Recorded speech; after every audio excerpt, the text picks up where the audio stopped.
Meu nome é Janira Sodré Miranda, eu sou graduada em História e Teologia, especialista em Educação, mestre em Ciências da Religião e doutoranda em História pela Universidade de Brasília. E nesta manhã eu vou tematizar com vocês as temáticas relacionadas à sociodiversidade, multiculturalismo, tolerância, inclusão e exclusão das minorias, gênero e violência, para tratar de temáticas desafiadoras no contexto da globalização e das tensões entre as identidades locais, as identidades emergentes e os processos mais gerais da globalização no mundo contemporâneo, no mundo pós-moderno. Então, cultural, né? Tentando fazer aqui um bate-bola com o que o professor Leandro vai trazer para vocês. Então, no fundo dos temas em torno do ENAD, nós vamos encontrar essa sociedade em transformação, que é a sociedade contemporânea, né? Vários sociólogos e filósofos do mundo contemporâneo têm apontado para o fato que nós não estamos numa mudança, numa época de mudança. Não estamos em época de mudança, nós estamos numa mudança de época, né? A sua geração, a minha também, que é uma geração antes da sua, nós estamos vivendo um momento de transformações profundas nas relações em sociedade, talvez até mesmo na base econômica da sociedade, uma mudança que se dá basicamente por uma sociedade, nós chamamos de sociedade que eliminou a pele, né? Ou seja, as relações como elas se dão hoje, elas suprimem o contato sujeito-sujeito no sentido pele tradicional, porque hoje vocês sabem que com um clique você pode adicionar ou deletar para sempre uma pessoa da sua vida, né? Então várias teóricas, vários teóricos têm apontado para o fato que uma sociedade, essa sociedade sem pele, essa sociedade em rede, essa sociedade globalizada, ela vem trazendo desafios e transformações para a nossa vida em sociedade e enfim, de um modo mais geral, para todas as relações. E aí estão os temas que eu quero tratar, tomando como transfundo, né, como contexto, essa tensão que eu mencionei, globalização e identidades locais. Primeiro conceito, sociodiversidade, um conceito que pode aparecer para vocês como questão no ENAD. O que é esse conceito? Um conceito, como o próprio prefixo dele enuncia, do campo da sociologia, abordando a vida em sociedade como uma vida que pressupõe a diversidade dos sujeitos, a diversidade das formas de inserção social dentro das diversas sociedades que compõem isso que eu chamei de sociedade globalizada. Então, o que é a sociodiversidade? A localização dos sujeitos e dos grupos sociais na vida, né, de uma sociedade. E como se caracteriza? É basicamente o que eu vou trabalhar na sequência, no que concerne, sobretudo, aos conceitos de multiculturalismo, gênero e a exclusão das minorias. Uma sociedade que pressupõe a diversidade, ela traz sujeitos diferentes. A primeira grande característica que foi identificada na sociodiversidade é a divisão em classes. Ou seja, uma sociedade ela é diversa do ponto de vista da inserção dos seus sujeitos, do ponto de vista da inserção econômica dos sujeitos. Toda sociedade, ela pressupõe pelo menos duas grandes culturas: a cultura das classes dominantes e a cultura das classes populares. Poderíamos chamar também de classe dominada, né? Ou das elites e das camadas populares. Essa é uma tensão permanente, uma tensão constante. Ambas as classes, das elites e das camadas populares, têm seus modos de viver, de morar, de consumir, de produzir, de dialogar. Recentemente vocês devem ter visto um debate que houve no MEC sobre uma cartilha que ensinava português para pessoas que estudam no EJA, que é o nosso Programa Nacional de Educação de Jovens e Adultos. Não sei se vocês viram esse debate que se deu muito forte nos meios de comunicação social, onde vários eruditos criticavam porque essa cartilha do MEC admitia como norma de fala a fala popular. Você chegou a acompanhar isso? Foi um debate imenso, né, linguístico. Os filólogos, os defensores da língua portuguesa atacaram fortemente, especialistas do MEC, pessoas da universidade, intelectuais, abordaram essa temática. Isso para dizer para vocês, então, sociodiversidade pressupõe, por exemplo, uma tensão social quanto à disputa pelo idioma, por exemplo, né? Mas a disputa pelo idioma é um aspecto. Você pode pegar a música, né? No Brasil, a história da música no Brasil, que tem uma penetração na indústria fonográfica universal, a partir dos Estados Unidos com a bossa nova. O que é a bossa nova? Né? Ela vai ser uma retomada do samba, sampleando com o jazz e o blues, para trazer o samba de volta para essa camada média, branca, para essa elite que vai preferir essa música ao samba, né? Que é essa música oriunda das camadas populares. E com isso, um exemplo da gramática e um exemplo da música, eu espero que tenha ficado explícito para vocês, né, como se dão em alguns campos essas disputas que nós estamos caracterizando ali no conceito de sociodiversidade no campo da vida em sociedade. É evidente que a emergência das chamadas classe E, D, né, e mesmo a classe C, sobretudo, né, que vem se inserindo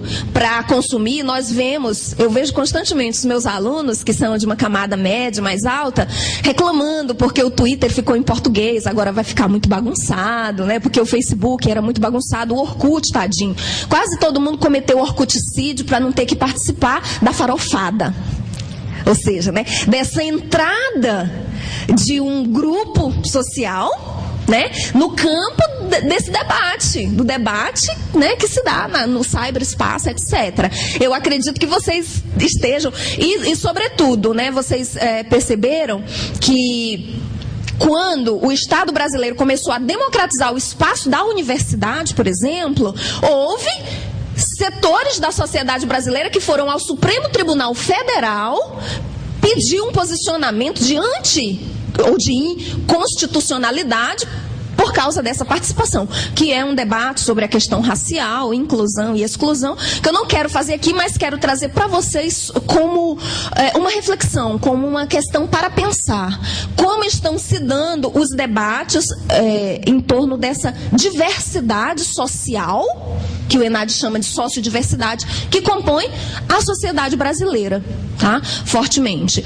Eu falei agora basicamente de classe, mas a sociodiversidade, ela tem esse componente econômico, que eu estava mencionando, mas tem também o componente da divisão sexual, da divisão social entre sexos, homens e mulheres. E aí eu estou nas relações de gênero ali no 5º ponto. Né? É do conhecimento de vocês que as mulheres superam, né, os homens em número total, né, da população, com 2 exceções, tá? Para as moças, com 2 exceções no Brasil, que são os estados de Roraima e Goiás, que tem mais homem do que mulher. Mas não parece. Por que não parece? Vocês vão me perguntar, professora, do que a senhora está falando? Peraí, um momento. Eu estou falando de relações de gênero. E por que eu estou trazendo esses 2 números? Porque nós estamos aqui em Goiás e eu estou mencionando as relações entre homens e mulheres e eu estou dizendo para vocês um número, um dado estatístico do IBGE, que se contrapõe a uma ideia do senso comum. Vocês já devem ter ouvido várias pessoas dizerem que existem mais mulheres do que homens em Goiás, por exemplo. Né? E o que acontece? Por que o dado do IBGE diz uma coisa e o nosso olhar sobre a realidade diz outra? Por isso, por causa das relações de gênero que são desiguais. Por quê? Eu vou voltar ao tema dos homens e das mulheres em Goiás, mas eu quero fazer alguns dados para vocês. A ONU tem demonstrado que as mulheres, realizam 2/3 de todo o trabalho que é realizado no planeta, no mundo. E as mulheres, elas apropriam 1/3 da riqueza produzida no mundo. significa o oposto para os homens, né? Eles realizam 1/3 do trabalho e apropriam 2/3 da riqueza. Por que que isso acontece? Porque as mulheres realizam o trabalho doméstico, que engloba cuidar da casa, preparar os alimentos e educar as crianças, o que não é pouco. Quem tem criança, já viu criança, tem irmão pequeno, sabe, né? Que deveria ser, e aí eu volto para as relações de gênero, uma preocupação da sociedade, a educação das crianças, e não uma responsabilidade que recai somente sobre os ombros das mulheres. Mas recai, por que recai sobre os ombros das mulheres? Recai porque as relações de gênero são desiguais, elas são excludentes para as mulheres. Ainda há muitos campos, muito embora muita gente fique desesperada e diga assim: veja, nós já temos uma presidente da República e veja como as mulheres podem ser caminhoneiras ou motoristas de táxi, então tá tudo bem. As mulheres já têm o seu espaço. Mas quando você olha as posições de direção numa sociedade, você olha o nosso Supremo Tribunal Federal, olha o nosso Senado Federal, você olha a Câmara Federal, você pode olhar o número de governadoras, de deputadas estaduais, federais, para ficar no campo da política, mas você pode, no campo corporativo, observar quem são as CEOs, né, as número 1, dirigentes das principais empresas do Brasil, mesmo do mundo, nós estamos falando do Brasil. Você vai encontrar, seja no campo do Estado, no campo da iniciativa particular, uma dificuldade de participação das mulheres nos estratos dirigentes da sociedade, nas posições de mando. E uma participação maior naquelas profissões onde a remuneração é menor, portanto o trabalho das mulheres é melhor aceito. Né? E você ainda encontra, ainda no campo dos dados, uma defasagem do ganho das mulheres com igual formação, com igual tempo de trabalho em igual posição, ou seja, em posição isonômica. Você encontra as mulheres ganhando menos, com uma renda melhor do que os rapazes. Então, vocês vão dizer: professora, mas então a senhora está contra os rapazes? Não, gente, estou a favor da justiça, da equidade, né, nas relações de gênero. Essa é a questão. Vocês sabem que toda desigualdade, toda injustiça, para que ela possa se manter, ela traz junto com ela um discurso de superioridade do grupo que tem privilégios e de inferiorização do grupo que não tem privilégios. E aí eu vou voltar então para o IBGE e o número de rapazes e moças em Goiás e dizer para vocês que a impressão que nós temos de que aqui tem mais mulheres do que homens nasce, na verdade, de um discurso de gênero que inferioriza as mulheres. Vocês já devem ter ouvido falar que quando uma menina casa, ela agarrou um trouxa. Né? Ou quando um cara casa, ele se enforcou. Ou que a aliança de casado é um bambolê de otário. Porque um homem seria um prêmio, uma mulher um fardo. Vocês percebem o que eu estou falando a respeito de relações de gênero? E por onde passa essa relação?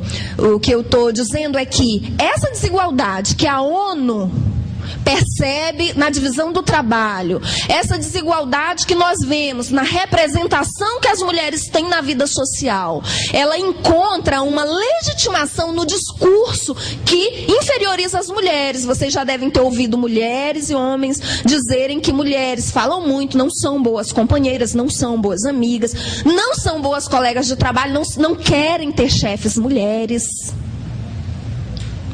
né? Que são ideologias de gênero que vão passando e que vão reproduzindo um sistema que já foi identificado, né, pelos teóricos, se chama patriarcado. O que é o patriarcado? O patriarcado é o sistema que embasa relações de gênero no qual os homens têm privilégio sobrepondo-se às mulheres. Essa problemática, essa temática, muitos observadores da cena internacional e nacional têm dito que o século XXI é o século das mulheres, né?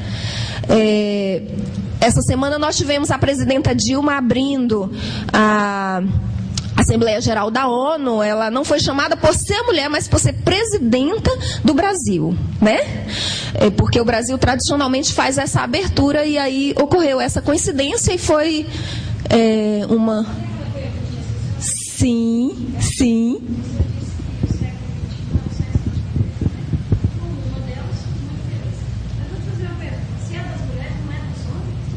Então, eu tinha... É uma boa pergunta, né?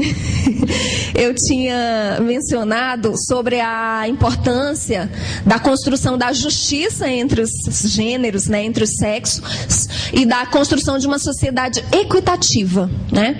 Ocorre sempre essa pergunta, ela vem porque quando você trata das questões de gênero, alguns equívocos aparecem, que é a ideia de que a emergência de um sujeito histórico, no caso a classe de mulheres, ela relegaria a um segundo plano, a uma inferiorização a classe dos rapazes. O que nos joga para um conceito que foi bastante trabalhado pelo Pierre Bourdieu, que é um sociólogo muito famoso, que ele diz assim, a sociedade ocidental, ela sempre dividiu todas as realidades em um binômio, homem e mulher, natureza e cultura. Ele diz que a sociedade ocidental, que produziu a ciência, a análise sociológica da realidade, ela tem dificuldade de lidar com mais de dois, com a pluralidade, com a diversidade, com o multiculturalismo. Tá? Então, na verdade, viu, professora Marta, mas todos nós, quando nós estamos falando de uma mudança de época, quando nós estamos falando da emergência de novos sujeitos, nós estamos falando de sociodiversidade, multiculturalismo, tolerância, inclusão e exclusão das minorias e relações de gênero, nós estamos falando da emergência de um novo modelo civilizacional. Um novo modelo civilizacional que, pelo que nós estamos percebendo, ele tende a superar essa forma binária de organização da sociedade. E já que eu estou falando de relações de gênero e superando a questão binária, eu quero falar para vocês sobre a diversidade sexual, que ela não está colocada, mas ela pode aparecer a qualquer momento no bojo do debate das relações de gênero, né? Exatamente, a diversidade sexual, ela tem mostrado para o Ocidente hoje que os gêneros podem não ser apenas dois, homem e mulher. Porque nós estamos vendo a emergência de vários atores sociais, sujeitos, grupos, que não caracteriza como homem e não caracteriza como mulher, né? Então, nós começamos a ter as mulheres, e aí eu quero encerrar essa parte de gênero, as mulheres se deslocando para campos que tradicionalmente não eram ocupados, né? Nós temos visto a emergência de vários sujeitos que não se enquadram nos dois gêneros tradicionais. E nós estamos vendo, não sei se vocês conhecem um livro chamado A Crise do Macho, que é meio feio em português, né? Em português bonito, a tradução ficaria A Crise dos Varões, mas foi traduzido feio assim mesmo. Então, A Crise do Macho. E mostra o quê? Mostra que essas transformações nas relações de gênero, elas estão mexendo bastante com a identidade masculina, né? Porque fica essa dúvida se essa nova mulher que tem esse novo espaço e outras demandas emerge, qual que é o lugar dos homens, né? Qual que é a participação, o que que é a paternidade, o que que é o companheiro? E aí nós temos visto a emergência de várias formas de masculinidade, né? Uma das mais famosas é o metrosexual, né? Que é esse heterossexual que tem um cuidado pessoal e uma delicadeza na relação, que é bom pai, que é leal, né, na sua relação de gênero, que supera aquele estereótipo do machão, né, daquele que cospe no chão, sei lá, essas grosserias que não se usa mais, né, mas que a gente ainda vê às vezes no campo de futebol, né. Então, gente, se vocês quiserem fazer qualquer questão, tá?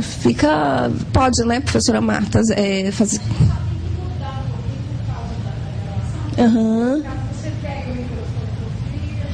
No caso de alguém querer, a sua pergunta, por exemplo, não foi registrada, né? Tá. Não, tudo bem. Então, eu falei da relação entre as classes e essa sociodiversidade, falei das relações de gênero, mas que também faz parte de uma sociodiversidade, porque nós podemos dizer que há culturas de gênero dentro de uma determinada sociedade, em todas elas, né? Existe a casa das mulheres, a casa dos homens, não só nas sociedades indígenas, né? Eu acabei de mencionar o futebol é um campo da masculinidade, né? Ainda se estranha muito que Fátima Bernardes tenha feito muito sucesso na Copa, comentando futebol, fazendo a cobertura da Copa, na qual ela já foi a 2, inclusive, né? Foi muito comentado no Brasil, por que não? Né? Por isso, porque tradicionalmente ainda o futebol é um campo da construção da masculinidade, por exemplo, no Brasil, né? Nosso esporte nacional é um esporte que forma, vamos dizer assim, é evidente que nós estamos falando de uma tendência geral na sociedade. Pode haver um homem que não gosta de futebol, uma mulher que gosta muito de futebol, né? Sempre há. Nós estamos falando em tendências. E a Casa das Mulheres, né, também, a Casinha das Mulheres, ela existem vários caminhos, né? Um deles é o campo da estética, por exemplo, né? Da moda, da estética. É um campo, salão de beleza, etc. É um campo bastante feminino. Por isso que eu estava falando do metrosexual, que vai ser justamente esse masculino que foge, que transforma essas relações, né? Que vai um pouco se evadindo desse modelo tradicional. Então, e aí nós temos ainda dentro da sociodiversidade, no caso brasileiro, especificamente, uma sociedade multicultural, né? Vocês sabem que o brasileiro médio, o brasileiro comum, acredita que nós somos formados por 3 raças, né? A raça negra, a raça europeia, né, portuguesa no caso, e a raça indígena, né? Já começa equivocado de achar que existe raça, né? Então, é bastante importante nós lembrarmos que nós somos, do ponto de vista físico, caracterizados como primatas superiores, né? E que a biologia caracteriza os seres animais em classe e espécie, né? Então, o que é que nós somos? Da classe dos primatas superiores e da espécie dos Homo sapiens sapiens. Não é isso? Então, primeira coisa é a quebra desse padrão sociológico de raça, porque numa análise genética, né, na microanálise, nós somos absolutamente humanos, né? Nós somos absolutamente a mesma espécie. Não sei se vocês viram recentemente a análise dos genes do neguinho da beija-flor, 99% de genes da Europa do Norte. Genes nórdicos dinamarqueses, né? E a análise de pessoas do sul do Brasil, descendentes de alemães, com 78, 80, 90% de genes africanos, né? Então, na análise genética, na microbiológica, nós somos humanos e temos genes de todos os grupos que milenarmente tiveram contatos em intercurso e reprodução demográfica, né? Enfim, exemplificando isso, para, em primeiro lugar, superar um preconceito, né? Que é esse preconceito da noção de raça. Mas vocês vão identificar, e eu vou dizer isso para poder chegar no meu segundo conceito ali, que é multiculturalismo, vocês vão identificar que ainda hoje, pessoas e grupos são vistos pelas suas características fenotípicas, né? Eu falei de características genotípicas ou genéticas, né? Que eu brinco assim, as genéticas são as que vão para dentro, né? E as fenotípicas são as que saem para fora, tudo que sai para fora, isso é uma redundância, né? Mas assim, para dizer que as características externas, elas ainda enquadram os sujeitos, né? Elas ainda enquadram os sujeitos. Então, sobre a sociodiversidade no Brasil, superando o conceito de raça, nós temos várias etnias com características fenotípicas negroides, várias etnias com características fenotípicas indígenas e várias etnias com características fenotípicas europeias, Certo? Então, assim, em primeiro lugar, para limpar um pouco esse terreno, para então partirmos para esse outro aspecto, que é o fato de que, embora a biologia venha há 200 anos dizendo que não existe raça, que os seres humanos são iguais do ponto de vista biológico, etc., as relações raciais, elas continuam se reproduzindo na forma do preconceito e da discriminação, e elas continuam colocando as pessoas negras, indígenas, no caso brasileiro, ou seja, não brancas, num padrão de acesso aos bens culturais e aos bens materiais, num padrão de acesso mais baixo. Todos os indicadores que você observar das populações indígenas e negras no Brasil, todos eles vão nos levar a índices de desenvolvimento humano iguais aos de Serra Leoa na África, bem similares. Nós somos o terceiro país no ranking de 150 países, o terceiro de baixo para cima quando você olha só a população negra. E somos o oitavo quando você nesse mesmo ranking, quando você olha só a população branca. E aí, o que é que nós vamos perceber?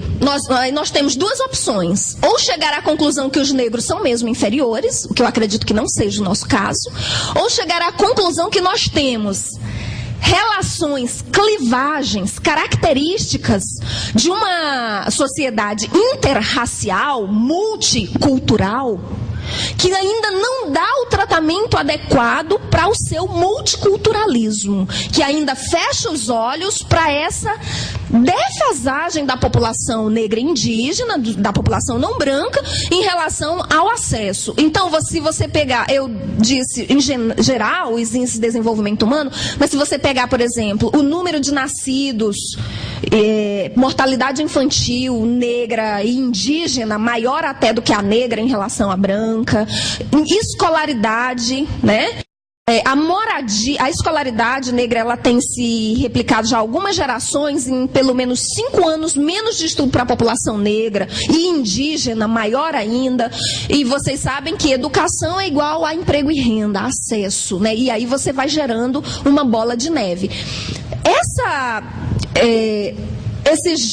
Uns 2 anos saiu uma pesquisa do Ministério da Saúde, que ela é meio brutal, mas é muito importante a gente conhecer para perceber até onde pode ir essa relação multicultural não trabalhada.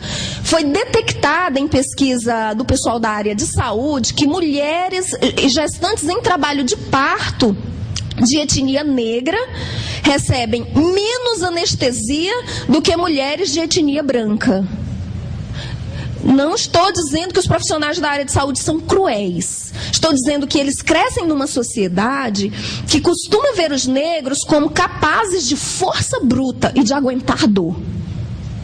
Né? Vocês lembram que no livro didático era ensinado, para mim foi, não sei se para vocês, que os africanos eles se adaptavam à escravidão. Por isso que os índios não foram escravizados e os africanos foram. Não sei se vocês lembram dessa lição.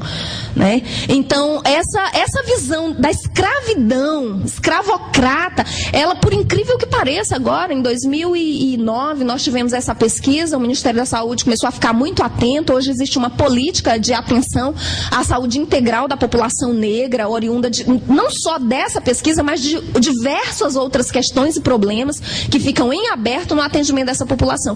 Então, e com isso, dizer para vocês, uma sociedade multicultural, ela pressupõe desafios. Um pouco é isso também que o ENAD vem trazendo, vem interrogando. Será que esse profissional está atento para essas transformações no modo de ver uma sociedade multicultural? Porque, na verdade, ontem eu estava ouvindo uma pessoa dizer que o Shimon Peres, que foi premier israelita e foi prêmio Nobel da Paz, e é prêmio Nobel da Paz, ele veio ao Brasil e disse: o Brasil é a sociedade mais tolerante que eu conheço, uma sociedade muito tolerante. E aí, e para o olhar do estrangeiro, sim, porque geralmente por motivos de religião ou motivos étnicos, as sociedades nós conhecemos, como a americana, a africana do sul, que tiveram muros jurídicos, separações, a guerra Israel-Palestina, né? Nós vemos que a intolerância chega às raias da guerra. E aí nós nos perguntamos, o que é essa tolerância no Brasil quando nós identificamos esses índices? Como que esse conceito de multiculturalismo está sendo tratado. A sociedade que tem tratado de uma forma melhor a sua multiculturalidade hoje, tem muitos estudos, muitos trabalhos, muitas políticas, por incrível que pareça, é a sociedade holandesa, né? Se você for identificar na história da Holanda, mesmo a relação que teve aqui com o Brasil, Maurício de Nassau, e o período que eles passaram em Pernambuco, né? No nosso período colonial, invadiram, do ponto de vista português, eles invadiram Pernambuco, né? Eles eram muito tolerantes, sempre foram, por exemplo, com os judeus, que eram muito perseguidos em Portugal. Tanto é, isso eu descobri outro dia, que quando os portugueses retomaram Pernambuco e Olinda, Recife e Olinda, os holandeses foram para Nova Holanda, assim chamada, né? Fundaram Nova York, e os primeiros judeus que chegaram em Nova York foram os que foram daqui, de Recife e Olinda para lá. Estou exemplificando, pagando pau para a minha área, que é a história, e para dizer isso para vocês. A Holanda, ela sempre foi tolerante de vários pontos de vista, do ponto de vista religioso, e hoje também do ponto de vista étnico, cultural e racial. E hoje lá nasceu muito fortemente uma série de políticas para a inserção multicultural dessa população. Eu vou te passar o microfone, tá? Eu não sei se eu não entendi direito, mas você falou sobre tolerâncias, mas em dois viés. Um da tolerância positiva e um da negativa. Ou eu estou errada? Porque quando você falou do sociólogo que falou que o Brasil é um dos países mais tolerantes, eu vejo isso, de certa forma, como ponto negativo, por não impor seus direitos. O cidadão em geral não impor seus direitos, não buscá-los, e está tudo sempre muito bom, pagando seus impostos e nada voltando, né? E, ao mesmo tempo, você falou dos holandeses sendo muito tolerantes, no caso, citou os judeus, que, nesse caso, é uma tolerância positiva. Então, eu queria saber se isso eu compreendi da maneira certa ou não, se é nesse aspecto. Você detectou a ambiguidade do conceito de intolerância. O conceito de tolerância, que é meu próximo ponto, obrigada até pelo link aí, pelo gancho, o conceito de tolerância é um conceito do Thomas Moros, né? E ele é da época do pós-reforma, da contra-reforma, né? E era para superar as guerras intestinais que estava tendo na Europa em função da reforma, né, da guerra do catolicismo contra o protestantismo, e ele propunha que houvesse uma tolerância mútua, sobretudo voltado para a questão religiosa, né? É daí que nasce o conceito de tolerância. Agora, em português, como na maioria dos idiomas modernos, a palavra tolerar, ela traz isso que você detectou, uma ambiguidade. Tolerar hoje talvez seria pouco, né? Talvez mais do que tolerar em relação às pluralidades culturais e religiosas, nós tivéssemos que respeitar, valorizar. Esse é um aspecto. E o outro, de fato, está relacionado a essa visão que se tem do Brasil como um país muito tolerante, ao ponto de negociar muitas coisas, inclusive direitos e garantias fundamentais, né? Então, nós temos problemas muito sérios quando nós estamos tratando um país onde 51,9% da população brasileira se diz negra, preta e parda, pelo mapa do IBGE, né? E aí, quando você olha esses números que eu estava mencionando e você vê essa população alijada de bens e direitos, você se pergunta como esse país está em paz.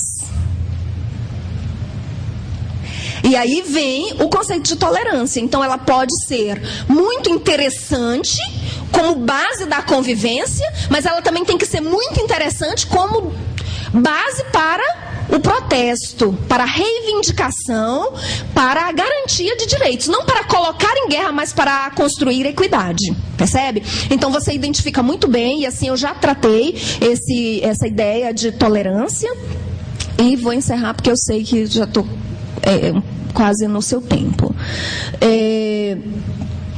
Com todas as coisas que eu falei, eu imagino que vocês tenham percebido que eu tratei ali da exclusão das minorias, que nós chamamos de minorias, que eu vou dar um tempo, porque tem alguém pedindo, e aí depois eu volto.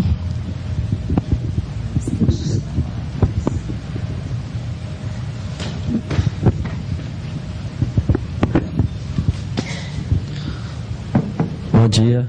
Qual que é o correto falar?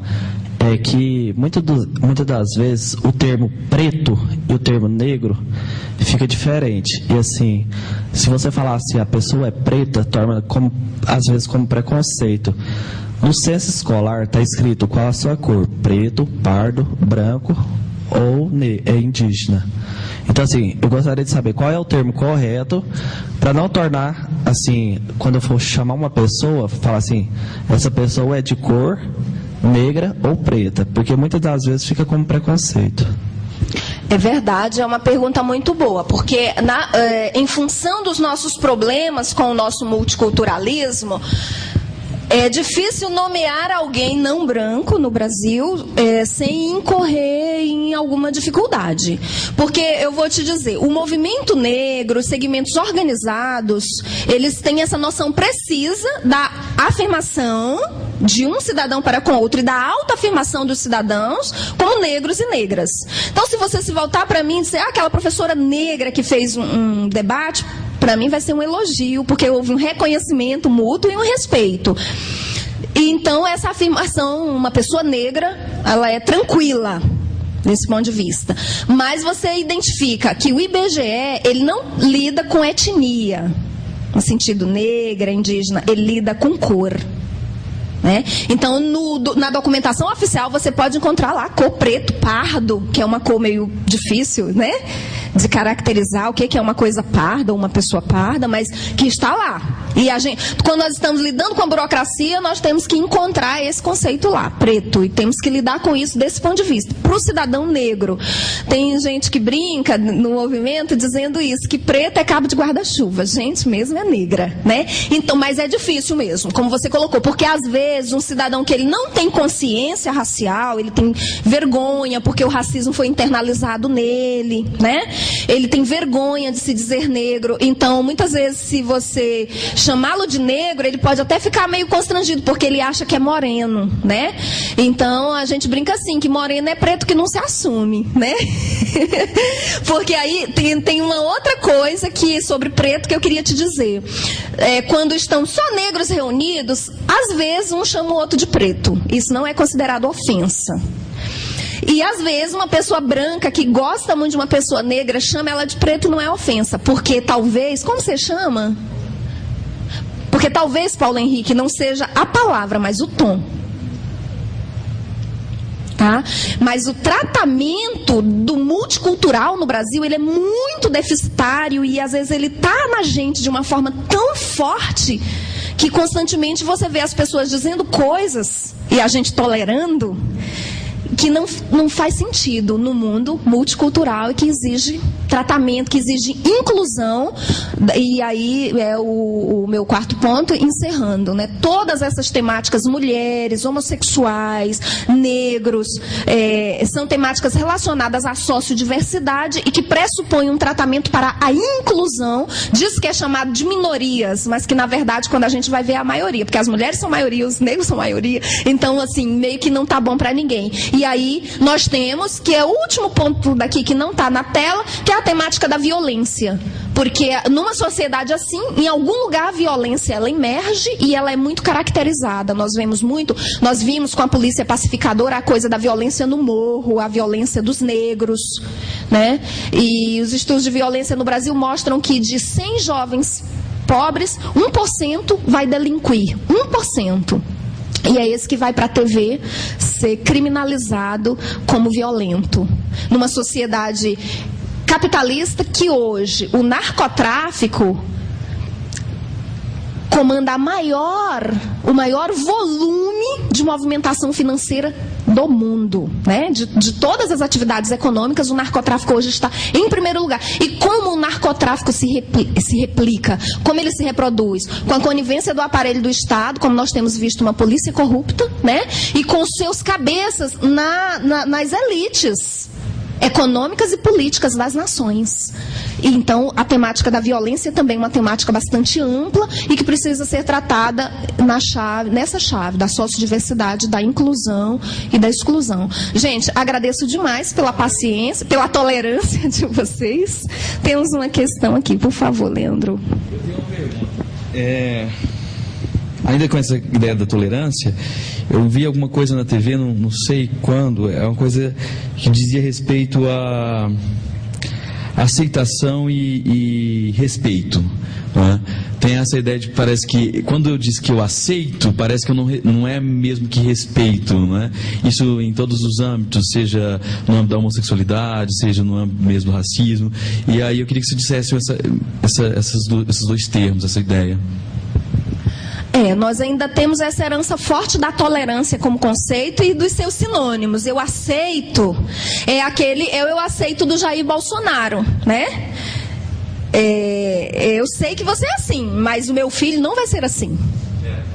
Né? Quer dizer, na verdade, é como se eu achasse que não tem um cheiro bom e eu faço isso, né? Eu estou suportando, né? Então eu aceito. Né? Isso ocorre no Brasil muito. É a velha história do brasileiro que fala que não é racista e fala assim: eu até tenho um amigo negro. Já ouviram isso? Eu já ouvi também os que falam: eu até tenho um amigo gay. Tipo assim, eu falo isso, eu brinco, sabe? Dizendo que esse amigo é o álibi para eu continuar sendo racista e homofóbico. Então eu não quero ser amiga de gente assim, para ela falar: eu até tenho uma amiga preta. Não, por favor, né? Então eu acho que é isso, é superar essa ideia do aceito e da tolerância para de fato reconhecer. Você não tem que gostar da pessoa, você tem que reconhecer que ela é cidadã e tem direitos, como você é cidadão e tem direitos. É um pouco essa questão, né? É uma questão de fato de cidadania, de inclusão dos grupos e das pessoas. É isso. Se não tiver mais nenhuma questão, eu vou passar a palavra para o meu colega professor Leandro, agradecendo muito a vocês pela participação e atenção.